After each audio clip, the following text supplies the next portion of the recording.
I have over 3 decades of experience, having seen both the worlds when it came to, being in the era of no internet.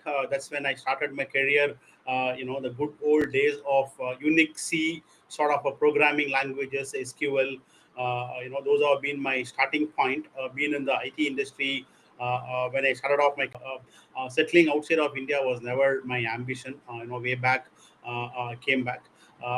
Then given a choice at that point in time to manage project management in software delivery or something else, I thought I'll plunge into something new.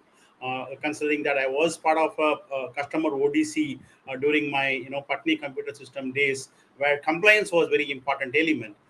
So that was the point where I moved into GRC, the governance, risk, and compliance roles, having completed my CISA way back in 2005. And since then, I have been playing those roles. Patni has been, where I have learned all of these elements, what I am today. And then I've had a short stint with Mahindra Satyam.